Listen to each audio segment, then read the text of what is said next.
Akamatsu, un nom dont on a beaucoup entendu parler, surtout avec le Père Pedro. Nous sommes chez vous, Père Pedro, bonjour. Bonjour. Quand on arrive ici, on voit beaucoup d'enfants qui sont heureux, qui sont très heureux apparemment de la vie que vous leur avez offerte ici, dans cet ensemble, dans tout ce complexe, on peut appeler ça comme ça, puisqu'il y a des maisons partout que vous avez créées. Comment vous avez pu réaliser tout ça? Est-ce que c'est spontanément que les gens sont venus à vous pour vous aider déjà au départ? D'abord, ça a été votre sensibilité de voir ces enfants qui étaient un peu dans la misère, c'est ça? Oui, d'abord, ce combat d'Akamatsu est commencé par une révolte. Il y a 25 ans, quand j'ai vu tant d'enfants dans la rue, dans une décharge, avec leur père, leur mère, je me suis révolté. J'ai reçu un tel électrochoc que je ne pouvais pas dormir. Je dis, c'est pas possible qu'il y ait tant d'enfants, tant de familles qui vivent dans des conditions inhumaines. Alors là, je me suis dit, il faut faire quelque chose.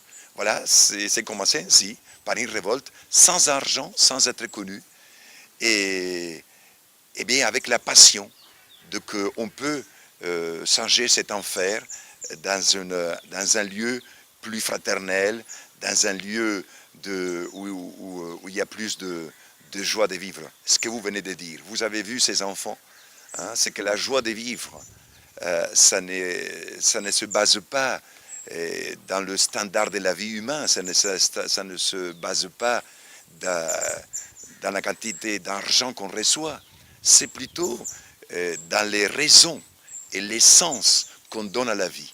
Et ici, nous ont dit, nous n'avons pas beaucoup d'argent, mais le peu que nous avons, on va le partager d'une façon juste à tous ceux qui travaillent, à tous ceux qui scolarisent les enfants, à tous ceux qui acceptent des conventions pour le bien commun, pour le bien public, et on va avancer ensemble, sans oublier personne.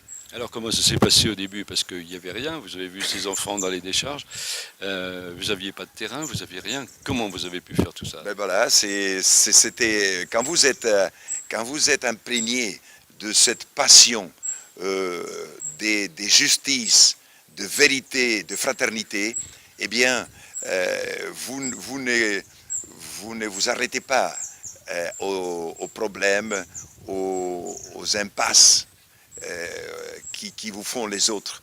Vous luttez et vous dites il faut aller de l'avant. Et je me souviens les premières années, c'était un combat de toutes les heures. Eh bien, on ne se sentait jamais fatigué parce qu'on voyait comment les gens réagissaient. On voyait comment les gens commençaient à sortir de la pauvreté, comment les gens commençaient à aimer ses enfants, à préparer un avenir à ses enfants. Eh bien, leur courage, c'était aussi notre courage. Et Dieu seul sait tous les obstacles, les critiques que nous avons dû faire face pour avancer. Mais c'est du passé, c'est du passé. Et nous sommes heureux aujourd'hui de les avoir vaincus, tous ces obstacles-là. Il faut nous expliquer un petit peu tout le détail de tout ce qu'on voit. On voit des immeubles partout, on voit une cuisine immense où on fait plus de 1000 plats, 1000 repas par jour. Mais comment vous pouvez faire fonctionner tout ça? Expliquez-nous tout. Mais vous savez, ce n'est jamais commencé avec 1000 plats. Ça a commencé avec 10 plats, 100 plats, après 500 plats, 1000 plats, 2000, 3000. Aujourd'hui, 7000 enfants mangent à Kamassu. 7000 enfants Tous qui les mangent jours. tous les jours, Et tout. pendant les jours des classes, c'est-à-dire 5 jours par semaine. Et ça veut dire que nous avons avancé pas à pas, pas à pas. Quand vous commencez une maison, vous ne commencez pas par les toits, vous commencez par les fondations. Et après, vous mettez brique sur brique et la maison grandit. Et tout d'un coup, vous vous dites, ben, on est arrivé au niveau du toit, on met les toits et la maison a l'air d'une maison. C'était ici aussi comme ça à Kamassu. On a fait chaque année des pas d'évolution. Nous avons commencé à créer les petits, parce que les gens étaient très malades, de petits dispensaires. Après, on a fait des petites maisons d'accueil qu'on appelle en bois, hein. Et de petites maisons juste pour ne pas être dans la rue ou sous la belle étoile. Et après, bon, quand les gens commençaient à avoir confiance en nous, parce que les gens disaient, c'est impossible ce que vous rêvez. C'est impossible de réaliser ce que vous vous dites de faire. Et bien voilà, nous l'avons réalisé. Et quand les gens ils ont commencé à voir qu'on réalisait ce qu'on disait, les gens commençaient à nous croire. Les gens commençaient à avoir confiance en nous.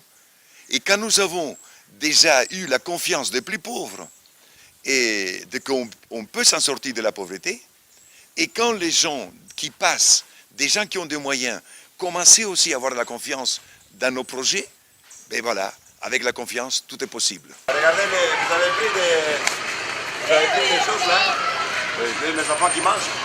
Voilà.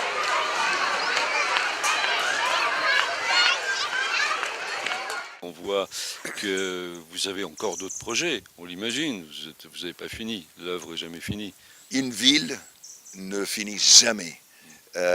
Prenez une ville comme Paris qui a commencé il y a 1000 ans, mais elle se construit même aujourd'hui, elle se construit, elle grandit et elle se renouvelle aussi à l'intérieur. Ça c'est la même chose, nous avons fait une ville des pauvres et avec les pauvres. Et c'est les pauvres eux-mêmes qui l'ont fait la ville, qui ont construit leur propre ville. Cette ville ne peut plus mourir, elle va s'étendre. Nos familles se marient. Tous les ans, il y a au moins 400 jusqu'à 500 naissances. Ah oui. Et à peu près 120 décès par an. 120 décès et 450 jusqu'à 500 naissances. Alors il faut continuellement faire de nouveaux logements. Tous les ans, nous faisons 100 nouveaux logements. Tous les ans, nous faisons d'adduction d'eau, d'assainissement, des nouvelles routes, des nouvelles écoles. Ici? Ici, c'est un peu partout. Oui, un peu partout. Parce que nos villages ne sont pas tous ensemble. Oui. Nous n'avons pas eu un seul terrain. Alors, mais si nous mettons tous nos villages ensemble, c'est une ville de 25 000 personnes. Il y a combien de villages en tout? 18. 18 villages, Ouais. 25 000 personnes. 25 000 personnes. Alors si on les met tous ensemble, mais c'est une ville de 25 000 personnes. C'est pas quelle est la ville en La Réunion avec 25 000 habitants. Oui, il y en a quelques-unes. Quelques-unes, bon, en France aussi. Mais ils ont un budget qui est 100 fois plus que le nôtre. Certainement. 100 fois plus. Et voilà, nous, avec un budget de 100 fois moins, voilà ce qu'on fait. Ouais. Voilà ce qu'on fait. C'est pour cela que les gens, quand ils voient comment nous faisons fructifier leurs dons, hein, avec de nouvelles maisons, des nouvelles écoles, des nouveaux hôpitaux, des nouvelles maternités, des nouveaux espaces verts et des nouvelles espaces d'infrastructures sportives. Les gens maintenant, ils aiment participer parce que les gens savent qu'on doit participer. Quand vous voyez tant d'enfants dans votre écran de télé à la maison qui ont faim, qui sont dans les dénuements, qui sont dans la rue, vous dites, si je peux passer à cet enfant-là quelque chose à manger, vous pouvez, à travers l'écran, vous le ferez, mais vous ne pouvez pas le faire.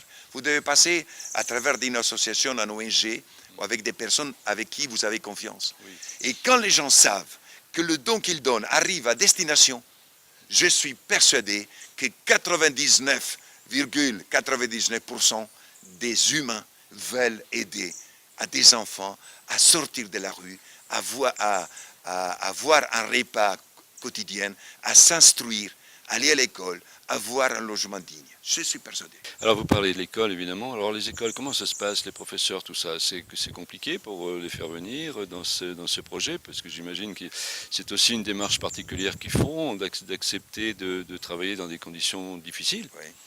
Non, mais malheureusement, heureusement, nous n'avons pas eu beaucoup de problèmes parce que quand il y a plein de jeunes malgaches, quand ils ont vu ce travail-là, ils ont dit, hey, c'est notre pays, ce sont nos enfants.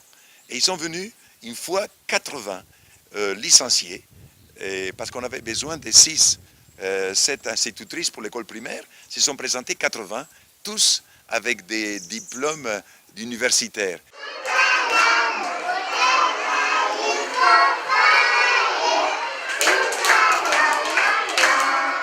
Ici, c'est pour l'école primaire. Et un peu le salaire qu'on donne, c'est rien du tout.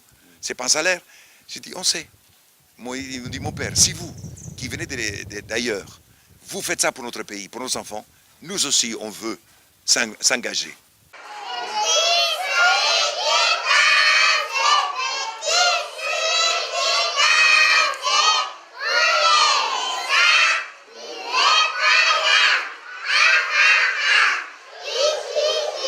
Parce qu'après, nous avons fait des collèges, nous avons fait des lycées, et nous avons besoin aujourd'hui des licenciés. Et aujourd'hui, nous avons aussi une école pédagogique niveau 2, un début d'université à Kamasu. Hein?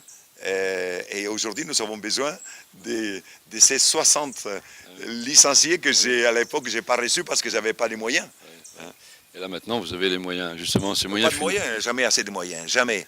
Les moyens, il faut toujours aller les chercher. C'est ce qui explique vos voyages? C'est ce qui explique mon voyage. Je voyage au moins 3 mois par an, hein, pour aller à la métropole, aller à La Réunion, aller partout où on m'invite. Si je sais qu'en allant dans cette ville, dans cette rencontre, je ramène des aides pour les enfants de Madagascar, c'est mon obligation d'aller.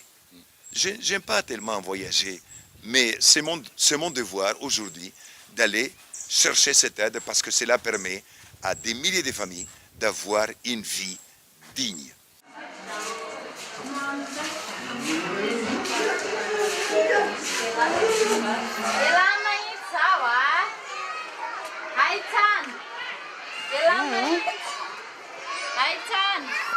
L'éducation des enfants, ça apparaît primordial quand on voit ce qui se passe dans l'actualité mondiale actuellement, quand on voit des enfants qui étaient livrés à eux-mêmes, qui n'ont pas subi d'éducation du tout, donc qui n'ont pas rencontré de Père Pedro, et qui, livrés à eux-mêmes, n'ont plus de repères et puis se réclament d'une religion pour commettre des crimes atroces. Qu'est-ce que vous en pensez, Père Pedro?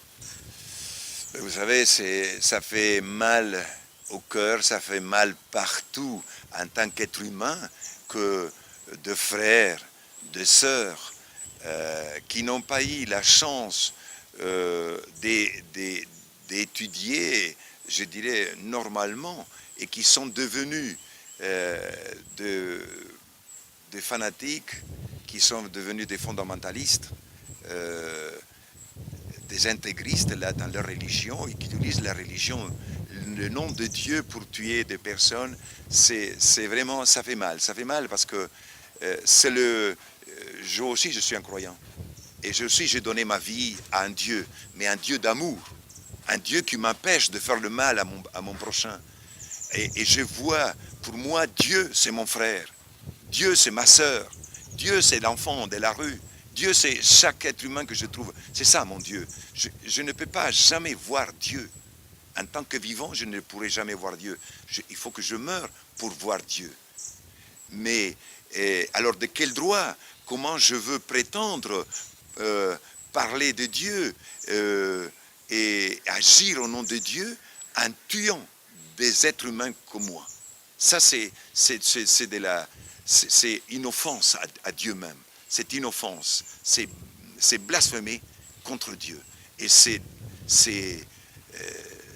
sortir de la pensée de notre Créateur qui nous a créés tous libres et égaux, hein, et avec amour, Mais je pense que j'essaye de communiquer un sens de la vie fraternelle. J'essaye de vivre avec chaque être humain qui m'approche une relation fraternelle. Quand je suis devenu prêtre, je dis tout homme est mon frère, tout être humain, homme, femme, c'est mon frère et ma sœur. Et je l'ai dit quand j'avais 27 ans, je le redis aujourd'hui quand j'ai 67 ans, et je lui crois de tout mon cœur encore. À l'époque, je les croyais à 200%, aujourd'hui, je les crois à 99%. Avec tous les échecs, tout ce qu'on m'a fait, tous les mensonges qu'on m'a fait, je crois toujours, je persiste, je signe, tout homme, tout être humain, c'est mon frère, ma sœur. C'est ça, Dieu, c'est ça la foi en Dieu. Parce que ce n'est pas aimer son frère, c'est non plus aimer le Dieu que vous croyez aimer. On va terminer par ce message, donc à l'adresse de tous les Réunionnais donc, qui vous regardent en ce moment. Qu'est-ce que vous allez leur donner comme message? Mais j'ai dit, le Réunionnais, vous êtes formidable parce que vous savez vivre en paix entre vous. Il y a plusieurs croyances, religions à la Réunion et vous avez réussi à vous respecter. Vous avez réussi à vous aimer entre vous. Vous avez réussi à travailler ensemble, vous avez réussi à installer la paix entre vous. Eh bien, continuez dans cet élan de paix, dans cet élan de fraternité, et soyez un exemple de l'ancien Indien et aussi dans le monde, pour le monde. Merci Père Pedro. Merci. C'était en direct de Akamasou chez le Père Pedro.